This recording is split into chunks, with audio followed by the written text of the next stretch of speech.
Hello and welcome to Conversations. I'm Dr. David Dobson, and today my guest is Dr. Tino Meitz. Tino is a media psychologist and communication scholar at the University of Munster. Today we will be discussing his research on how we process and remember media and how he turns those cognitive insights into actionable marketing strategies. Tino, it's a pleasure to have you here. Hi, David. It's a pleasure for me being on your podcast. So we're looking forward to the conversation. As a media psychologist, Tino, you have a unique lens on how we interact with the world. What's one of the most surprising things you have learned about human behavior from your research that most people might not realize? Well, that's a tricky question because I think a lot of people know that, so they have a gut feeling about that. But for me, just have the empirical proof for how independent our brain interacts from our consciousness. That was really eye-opening for me. That this freedom of the will or the freedom of our consciousness is something where we really think, oh, we are always too late. Our brain already checked everything out and already draw the distinctions that are viable for our being. So that was one of the eye-opening endeavors I had in my research career as a bachelor student starting decades ago. Wonderful. Tino, your research suggests that working memory spikes and prediction briefly worsens at the event boundaries. How can advertisers and content creators use the concept of event boundaries to more effectively place these key messages into dynamic media? Yeah, that's a very interesting question. Yeah, a lot of my research is circling around event perception, event boundaries, and what I'm actually doing, I study how people actually process media in working memory, which is a temporal structure. While things are unfolding, we build a mental representation of our environment. So that's not that unfiltered sensory inputs are one-to-one displayed in our brain. No, we build in working memory a mental representation, or in reading research, you would say a situation model of your environment. So viewers build these situation or event models, which are mental summaries of who's doing what, where, and why. When those elements change, we hit an event boundary, which means the working memory is like a melting pot, bringing together bottom up processing, sensory input, uh, and on the other side, top down processing. So what we have from memory, which is stored in our brain. Mhm. So and there's an equation, just finding out, can we make a prognosis or a prediction about what happens next Mhm. from our top-down processing, so from long-term memory, or if that doesn't work anymore because too many things are changing, then we have the event boundary. We can't make a prediction anymore. We call it a gating mechanism. So we have to rely unconsciously on our sensory inputs. We need more information from our environment. And the funny thing is, as long as our predictions work, we are not very good in remembering things because we are very efficient mammals. So that's very efficient. It's not energy consuming if we can rely on our predictions. But if too many things change and we can't make any predictions anymore, we Mhm. need these sensory inputs and we remember them better. So the more things are that change, the better is the memory retrieval. And we saw that in not only our team, with a lot of friends and colleagues from Markus Huff, Stefan Schwan, who also engaged in the US, Ray Zaks. All these people found the same empirical results, that we have at event boundaries an opportunity for deeper memorization of ongoing events and actions. And that's really, really important. If you think about branding in television, for example, Mhm.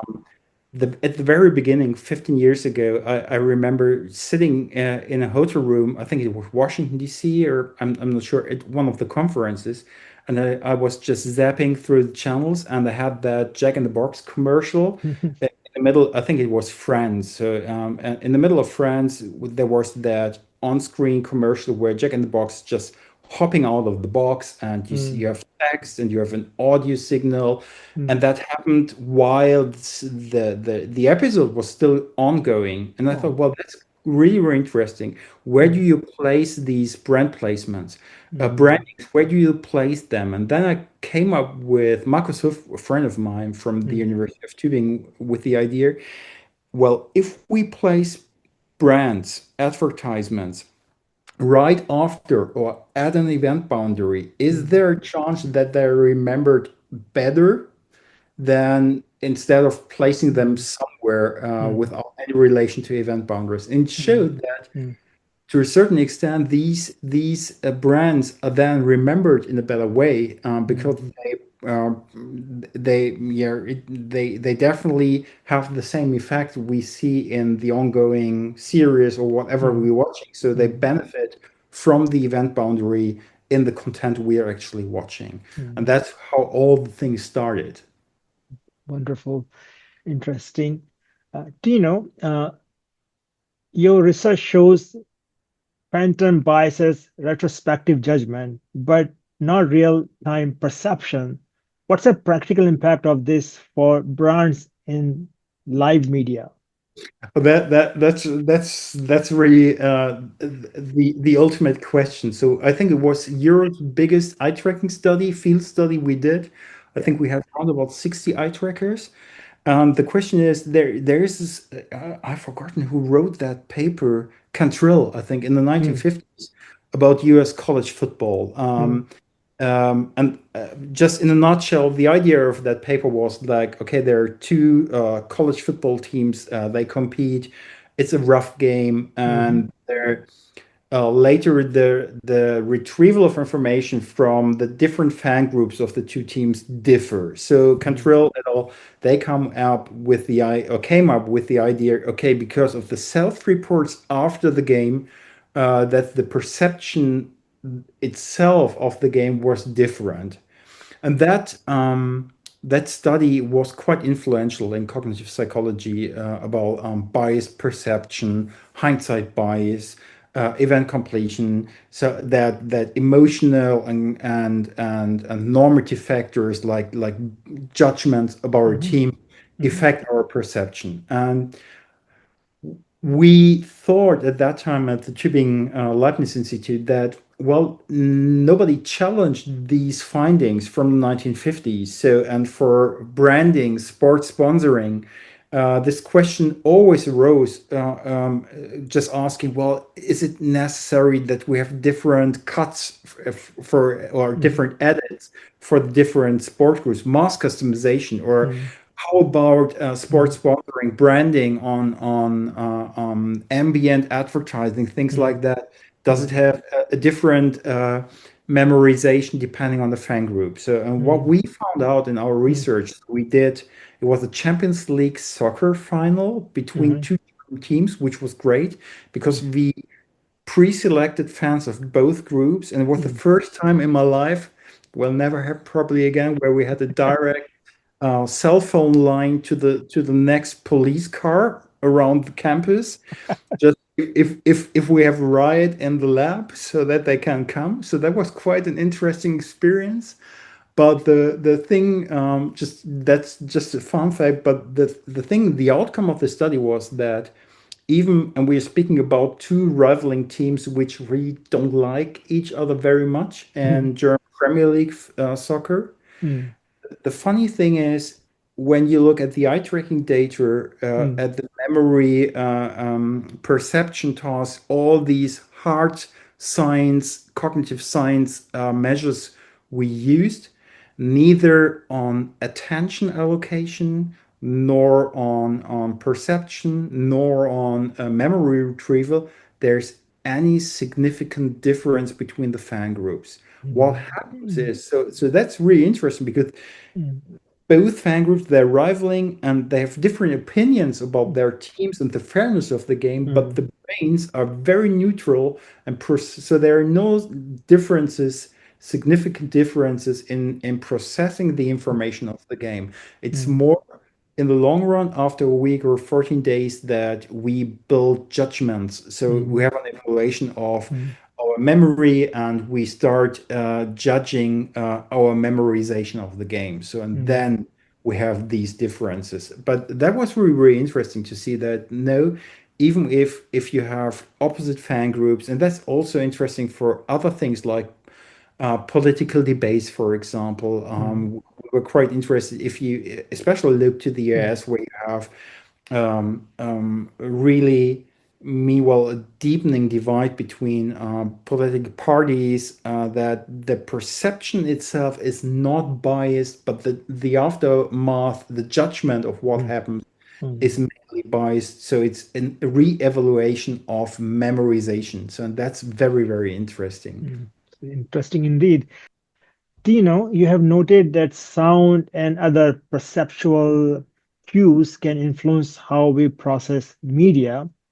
Can you give us an example of how adding or changing the soundtrack in a scene might alter the viewer's memory of that event or attitude toward the content? Yeah, that's very complicated, and we're still, even if we did some proper research on that, so we still have a lot of questions to answer, and that all depends on the fact that sensory input for our vision, our auditory system. So these are uh, totally independent signals which are combined in working memory. So, and that's for the brain, that's a very energy consuming job to combine these different sensory sources. And what we thought is, what happens if you see, for example, a visual scene, dynamic scene, like a muted video. Mhm, What happens if you see that scene with an event boundary, or in another group, experimental group, you see that with sound on? So, and the question behind that is that if you say, well, from a cognitive psychological point, the pure visual processing, which is not in any way disturbed by the audio signal, should be faster and more accurate. What we find out, it's not that way, and that's a hint that the auditory information shows that we are not speaking about a very basic information processing. We are speaking about a meaningful processing, what we call semantic processing. So the audio signal helps people to understand what's happening. So you can manipulate that, and we mm, know movies, for example, where mm, that is on purpose manipulated to guide you to the wrong direction. So mm, that's something we have an audio cue, and we think something's happening. It's not happening at all. So that's something which is quite interesting, that you can manipulate that. But semantic processing normally is something that deepens the capability of our brain to semantically process information. mm, There's still there are a lot of questions which are not answered because the studies we did have not differentiated between different types of auditory signals, for example, speech or mm, music or ambient sounds. And I think that's also very important to say, well, okay, what's happening, especially if you think about the commentator as a third person who can mm, speak about from a distant perspective on which is mm, perhaps counterintuitive to what you see, and that's really, really interesting to see mm, where what you can do with this auditory mm, information. mm, But at the end of the day, there's a deeper understanding. Yeah, the processing is getting a bit slower because you have to combine this information mm, again to build a meaningful mental representation of what's happening. But what we also find, if you think in the realm of marketing or advertising, um, for example, we know a lot of social media platforms who are feed based for commodity reasons, user reasons. They mute audio signals on advertisements, and that's a mm, huge problem because you all know that jingle or that typical sound from Apple or Microsoft if mm, you start your computer. mm, And these audio signage is very, very important because you're very, very mm, fast able to react to that. mm, mm, If you have sound muted, it's really, really complicated mm, to have a narration or tell a story in your ad. mm, And if you think about MRC, so the Media Research Council, the standards for measuring from a performance KPI point of view to measure audio ads or audiovisual ads, this means you have to show at least 2 seconds and mm, 50% of pixels on the screen. So that can, if you have a mobile phone, for example, that can be too long to be counted as a contact or mm, so that's something where a lot of social media which are feed based are looking for mm, ways, mm, and we consulted in that direction how you can deal with audiovisuals where audio is muted for mm, whatever reasons. mm. Very nice. Uh, Tino, your work highlights that young adults have nuanced views of advertising. Why do they often have a negative general attitude but a positive reaction to a specific ads? I think what we have today is we Mm, have the most educated generation mm, in regard with regard to media use mm, mm, we ever had. Not comparable mm, to myself being born in the 1970s or 1950s. So mm, we have a very in Western industrial or societies at least with our media systems we have such a variety of different media offers, and we have highly educated users, mm, but they are not doing what we want them to do. So mm, that's the point, and I think that's something that media education shows. Even if you do the best with normative view, talking mm, about freedom of speech, mm, privacy issues, about cyber mobbing, all these issues you do meanwhile in middle schools or in high schools all over the world. But on the point of view, they are highly educated, but for commodity reasons or social psychology peer group phenomena, mm, they are still using these platforms to an amount of time that is really concerning. mm, And I think when we speak about advertising, if you have self-reports, these generations always repeat what we would like to hear, mm, that they don't like advertising, mm, and they are in some way resistant mm, towards ads. But the thing is something. I think we are asking the wrong questions. It's mm, changed totally. mm, Yeah, they don't like advertising. If we speak about linear television, for example, they don't care that much about print advertising. Yeah, mm, mostly because we have a decline in reading abilities mm, and reading times, which is really concerning worldwide or in Western societies. um, we see that they use a lot of audiovisual material, mm, and they don't complain about advertising forms, for example, on TikTok, which are incorporate in the content. If we speak about Instagram, for example, they start complaining about YouTube if you have classical forms like pre or mid rolls. So that's something which is comparable to television, because it really makes a break, and it disturbs the amusement or consumption of content. yeah. But you see that that generation doesn't very often doesn't make the difference between content and advertising anymore. Mm, So that's something we have to learn, that mm, for functional reasons, mm, for hedonistic reasons, mm, younger generations use media without mm, that normative distinction between program and advertisement. So, and mm, that's something mm, uh, I think we don't have the right answers right now. So, and the other thing I think everybody of us has, because we are encultured that way, that advertising is manipulating something bad. So we have in general a very mm, negative view of mm, advertising. But if mm, if everybody is asked, do you remember one spot you liked? So we start smiling and we talk about that spot, that Super Bowl mm, spot that we loved and we mm, shared with our friends. And I think mm, that's the hidden superpower of advertising, that general it has a bad reputation, mm. so you're always able to surprise consumers by just making that one ad that sticks. So I think that's really important for advertisements. Yeah. So, what does this mean for brands trying to build trust with this demographic? um, I don't believe in that authenticity thing that you have to do a Mm, lot in mm, social media. mm, um,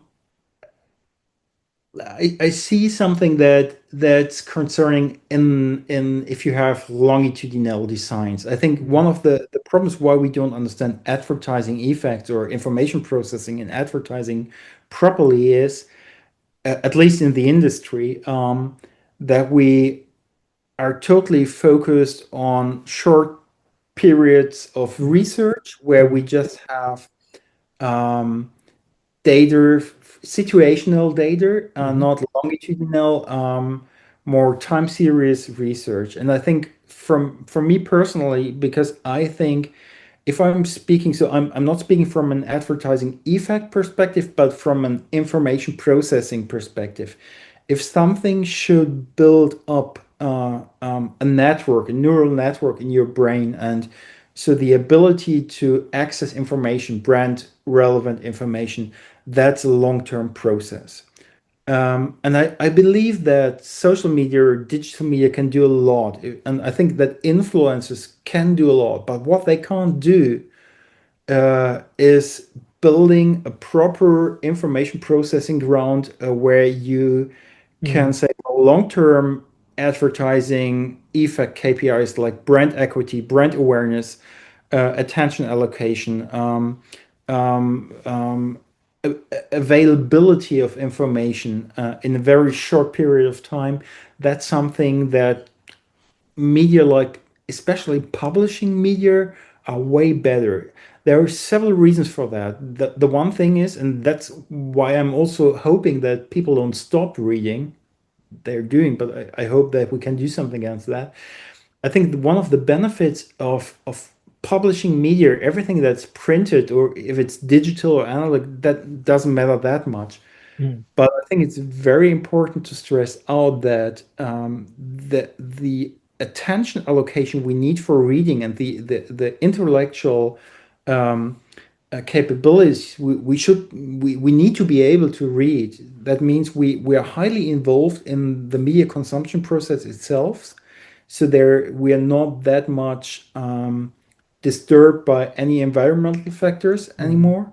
mm, And that makes it way easier to process advertisements in these environments. If they're online or if they are analog, that doesn't matter that much. So mm, there are differences, but they don't matter that much. mm, I think for the studies we have done, if something's printed or if it's text based, you have on the negative side, you have some disadvantages in the selection process because people actively have to decide that they want to read because it's energy consuming and they have to focus on what they are doing.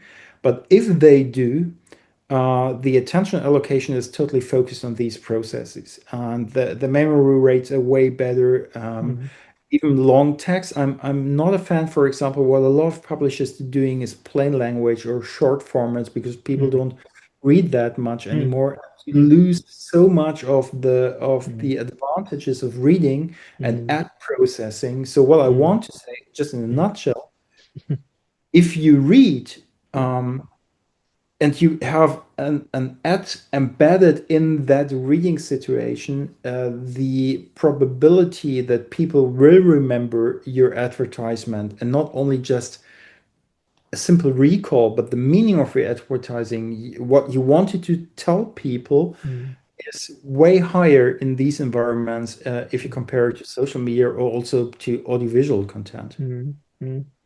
Well said. Uh, Tino, you have studied how a message source credibility can shift as it travels across different online contexts. Can you elaborate on this, perhaps explaining how recontextualization can lead to a boomerang effect? Yeah, that's something we started with the U.S. Public service announcement actually. Mm, So I'm doing that because that's what we're talking about now is reputation or source credibility, very mm, important for mm, advertising, and mm, to just in plain language it means well the context where mm, you put your advertising where it's embedded mm, plays a vital role mm, what the reputation of the media outlet is, but it plays a vital role also for advertising effects because a lot of studies show if you mm, have a content environment with a high reputation, that a lot of advertising KPIs like attitude toward the brand, attitude toward the ad purchase intentions, have a higher uplift than if on the opposite or contrary, if you put something in a media environment or content environment with a lower reputation. And we did that in the very beginning with a study in 2016 because we were interested in the public service announcement in Georgia. I think it was Atlanta, which is was I think it was nationwide broadcasted because it was very critical. It was about youth obesity, mm, children's and youth obesity, which is a huge problem in a lot of states in the US, but in Georgia, it was severe, and that was hard black and white. And what they did, and that it started a huge debate. They used real children, real mm, obese children, and a lot of people complained saying, "Well, okay, it's stigmatizing these children, mm, showing them again." Other people just said, "No, you have to tell the truth. That's how mm, people feel." So there was a lot of conflict in the debate, mm, and we said, well, that's really, really interesting. What happens if the peer group in these age groups sees these ads and sees how these ads are reflected in media? mm, Uh, we said, well, it's really, really interesting if you come with Carl Iver Hovland, 80 years of research, source credibility that commentators, the media itself, have a specific source credibility mm, which deliberate us from asking ourselves all the time as we are doing when we use social media, is the source credible or not? If we mm, use well, it's a bit tricky in the US right now, but if I use the New York Times, I rely or I really believe in the fact that the fact checking, what the editors and the journalists are doing, that's proof that mm, these mm, sources have credibility. If I mm, believe not in the New York Times, but I'm a heavily Fox News user, I do the same. I believe in the media brand, so mm, that they're doing a proper job. mm,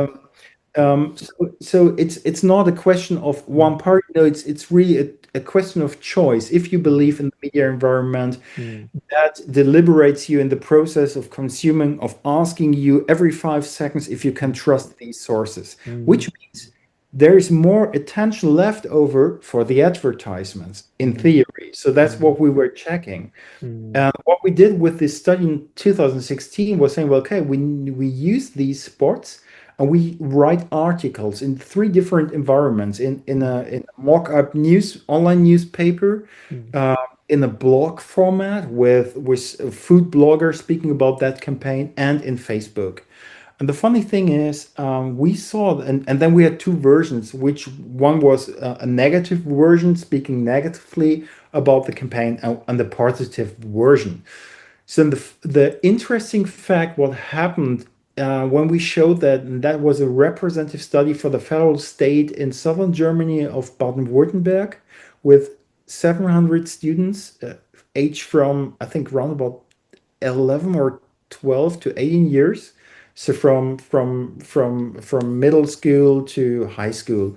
mm, What we found that if you put these information about the campaign in an environment which is branded as a newspaper and mm, as a blog also, it has a high impact. However, if it's positive or negative, it changes um, the perception of this campaign. So mm, if it was framed by newspaper, we saw significant changes that people believed a negative as well as a positive uh, um, evaluation of the campaign. mm, And what was more frightening, what we found also that because we measured BMI, body mass index, mm, that especially young girls and young women, um, which were below the average weight of their age group, so the direct opposite of obesity, confirmed their health conditions by these campaigns saying, well, okay, it's really, really good to show that. So that's really a bad finding, which was able that shaping that the context is able to shape the perception of a message mm, totally. So that's something where we said, well, okay, that's really, really interesting to see mm, that. mm, The mm, positive point, if you put that on advertising, and we did studies for major publishers in Germany right now, you see that effect also then has a positive impact on advertisements if you have a highly reputation mm, media as the content environment. And mm, it helps especially if you focus on brand equity in the long run. mm, And if you have complex products, that's also true. So if you have mm, something you have to explain, like insurances, financial products, things mm, like that, um, there's a mm, huge benefit from source credibility for the mm, advertisements. mm. Fascinating. Tino, given the rise of influencer marketing and user-generated content, how does your research on bridging inferences across codes apply to sponsored content in influencer marketing? Yeah, that's a very complicated question. So yeah, you refer to research where we looked at cross-codal information Yeah. processing, saying, well, okay, for the brain, the brain is a lazy organ, so it always tries to work very efficient, and it doesn't care about our feelings or things like, well, it just wants to work properly and on a low consumption level. Yeah. So it's not a gas guzzler. So the interesting point is that what we mean with cross-codal information processing is Mm, that normally if you have, for example, a comic strip, you just have visuals. mm, It's getting more complicated if you have these speech bubbles where you say, well, mm, it's not just a static image. No, there's also text. mm, That's another area of your brain that has to process that. mm, That's two different sources, and so on and so on. And what mm, we find out is that yeah, it's more time consuming. So the processes of exploring that information for the brain are getting longer, but you also have an advantage in memorization and memory retrieval afterwards, because if you have these different cross-codal processings going on, that's something where your brain has to work and it's very energy consuming. But it's the same with the gating mechanism. You have to fill gaps, you have to combine this information, so it's a rich environment which is remembered very well. And then we mm, found out if you have, for example, that comic strip of 10 pictures, and you just erase the event boundaries, the very important pictures, people don't get the story anymore. But mm, on the other hand, if you just leave the event boundaries, so the pictures where a lot is changing in the next picture, if you leave these pictures, you can nearly erase everything else. You can mm, just, instead of 10 mm, pictures, just show 4 pictures, mm, because you really have the very mm, important nods to mm, make a meaning of a story. mm, So for influencers, to bring that, so normally if we're speaking about audiovisual content, that's something where you really can shorten stories, and that's something we are very interested in, because nowadays we're not speaking about 10, 15 minutes on YouTube. A vlogger is just bragging about whatever comes to his mind. We are speaking about short formats, and I mm, think that's something that everybody in media production has on his mind. mm, If you produce an advertisement, which 15 years ago was like 30 seconds long, how mm, can you shorten the same advertisement to short formats so that they will fit also as a pre-roll for just mm, for 5 seconds before the user starts skipping the ad? mm, And it's also for influencers who are using shorts on TikTok or the Reels or whatever they do, where the most important question is, how can you still tell a story in a mm, very short time period? And I think mm, that's something where you can learn a lot about event mm, boundaries, and editing and mm, cutting really that content to mm, things that don't come up to your mind if you look from the outside and think, I know how storytelling is mm, working. But if it's more, Paul Bowles would say, brain mm, friendly, if it's more brain friendly because it has the right triggers that your brain is alert that mm. there's more information that needs to be processed now because it can't make any prediction anymore. Yeah. Tino, can you briefly explain the value media framework and its key metrics? Oh yeah, that's a very new product. So, I'm a hard science cognitive psychology guy, Mm, but I'm working with two colleagues of mine since 2 years now. mm, Sylvia Chan Olmsted from the University of Florida and Lisa Wolter from Hamburg, who invited me with my background to check something that's, at least in Europe, very, very important right now. And then we're speaking about mm, sustainability issues. mm, And that's something, it it it's very interesting to see that with sustainability we don't mean something like totally focusing on ecological factors. mm, So we have legislation in Europe right now which says, well, okay, companies from a specific size onwards have not only to do financial reportings, but also sustainability reportings in 3 dimensions, which is ecology, but also social and governmental. mm, And these reports, so a lot of people laugh about these things because they think, okay, that's an environmentalist issue. mm, However, you think about that issue, it's the law. So, and mm, these companies have to report. And from mm, my own perspective, I would say I'm reasonable, sustainable in what I do, but I'm not a role model. And I have a very economic perspective on that. I think a lot of changes in our economic systems are by demand or by mm, legislation. And what mm, we see right now is that we, mm, at least in Europe, have a huge push in consumer rights, mm, in a lot of issues which deal with data protection, mm, with protection of juvenile peer mhm, groups, for example. So, and I think that's really, really interesting mm, because all these issues have to be reported in these so-called sustainability ESG reportings, which is also called the Corporate Social Responsibility mm, Directive of the mm, European Union. mm, And that was really interesting from our point of view, saying if you mm, have a big advertising spender like German Telecom, which also mm, works within the US, spending in marketing mm, nearly 1 billion a year. mm, So they definitely also have to report mm, about their media planning budgeting. Where mm, does all the money go? And mm, it's really, if we have a scorecard or a mm, targeting system where we can mm, say, well, okay,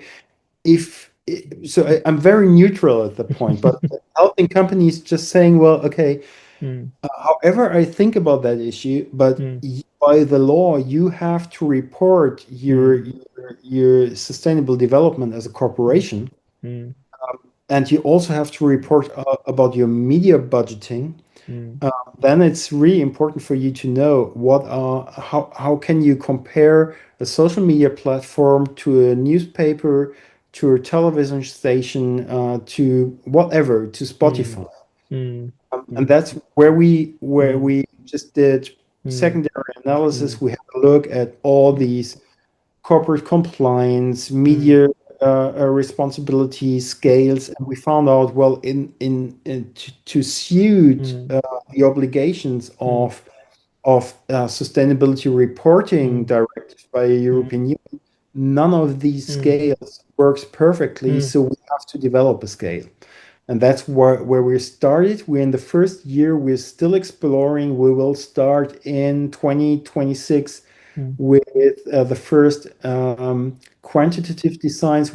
Right now we're doing qualitative group analysis, group interviews mm, about media consumption from a consumer perspective. mm, But at the end of the day, so the outcome should be that instead of just having that overmighty KPI reach, mm, that if you as a company are obliged, or if you want to act responsible with your media budget, there is something like a scorecard where you can rely to, and where you can say, well, okay, these are empirical findings, so people mm. think about these media, what are the flaws, and what are the benefits from investing in ad space in these media environments. Yeah, yeah. Uh, you mentioned sustainability. Your research also looking into sustainability washing or greenwashing from a media psychologist's perspective. What are the most common psychological tricks or cognitive biases that companies exploit to make their promises seems more authentic than they really are? Well, that's really interesting, because I last week, no, 2 weeks ago, I was in Switzerland Mm, and gave a talk at a conference, and they just came up with yeah, my first definition for what do I mean with sustainability mm, washing as mm, the next step after greenwashing. But I think mm, what greenwashing and sustainability washing both have in common mm. is smoke screens that make customers believe they're doing Yeah, good. For example, displaying awards for sustainability on yeah, websites. yeah.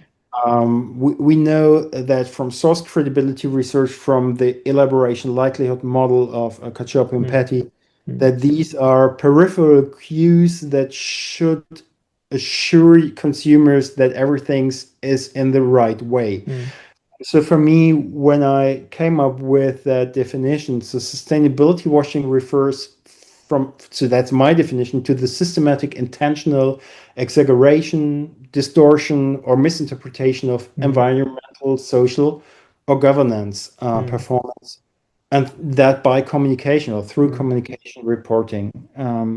And so I think there's one that's in the literature what you find, so, and that's called or it's characterized by a decoupling of claims and reality. mm, That's really hard for the ordinary consumer mm, to observe that gap between the claim and the reality. So it's mm, mostly what we see is positive narratives, labels, mm, metrics.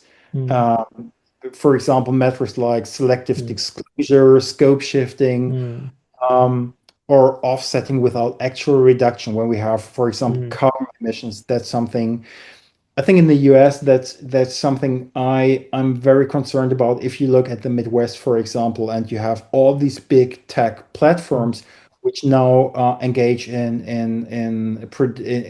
generative AI, mm, and they all have to build server farms. And mm, the first thing they do, mm, they speak about carbon emission reduction by solar energy mm, or wind power. What they don't tell you is the rise in water they use mm, for cooling these server farms, Yeah. Yeah. what that does to rural communities, for Mm. example, Mm. rising prices for water supply, all Mm. these things that happen. So that's something where I think that's sustainable or greenwashing, just over exaggerating that one point, but just trying to disguise what happens to communities. There are other Mm. examples, for example, in London, Mm. where social construction for flats is not Mm. possible anymore because we Mm. have ad servers in the middle of the city because Mm. they need to be where the bidding systems are. So that means instead of having affordable housing in Mm. these boroughs in London, we now have server farms.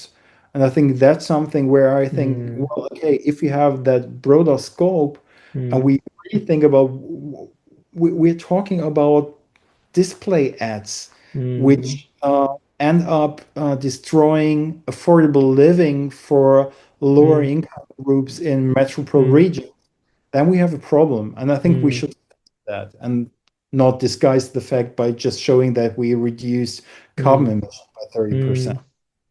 Right. So, for an advertiser who truly wants to be sustainable and avoid greenwashing, what's a practical first step they can take using your value media scorecard?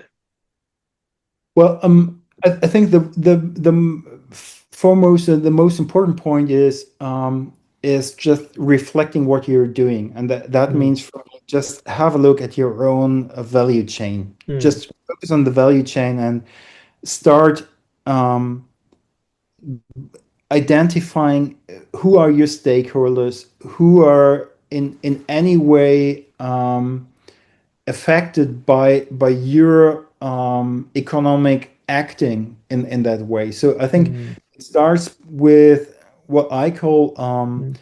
social sustainable value chain, which focuses in at first hand at the identification of stakeholders Mm. and then on the outcomes, which means it's like a materiality Mm. analysis of what are the outcomes of my doing in my value chain. Is it important? Do I have to act, or does it not matter? So Mm. that's a very, I would say, a very empirical process, but that's Mm. very good because I think it doesn't help if we Mm. all become very if it becomes an ideologic topic. It's Yeah. for me very clear, be very very Mm. sober, focus on the economic system, say, well, okay, you have an obligation to stakeholders, to shareholders. That's the value chain. Yeah. What happens in that value, who's affected by on a social or governmental level. And I Yeah. think that's the best thing you can do. Yeah. Yeah. For sure. Uh, Tino, what's one piece of advice you would like to leave with our listeners, whether they are advertisers, content creators, or simply media consumers? Okay, so that one single piece of advice is, for me, is causality. So Mm. causality is the entry ticket to valid marketing insights. Mm. Performance KPIs are not advertising effects, so Mm. that always keep that in mind. Mm. They are outcomes co-driven by seasonality, by pricing, by product and platform algorithms, Right. and this is really really critical if you would like to receive empirical sound insights. If you would like Mm. foster on causal relations between your advertising spendings and Mm. potential effects. The very difficult and intellectual challenging question is, what is your problem? Mm. I think that's something we have forgotten. So before you spend a lot of money on Yeah. what kind of campaign, Yeah. define something we teach every Yeah. bachelor student Hmm. before you decide Yeah. what kind of method or what you Mm. want to do.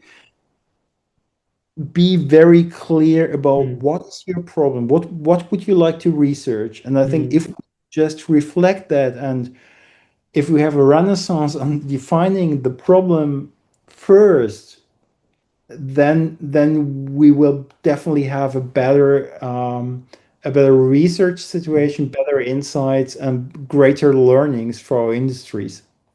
Mm. Tino, it was a pleasure having you on the show. Your research on media and human behavior is very interesting. Thank you for joining us. David, thank you very much. I enjoyed it.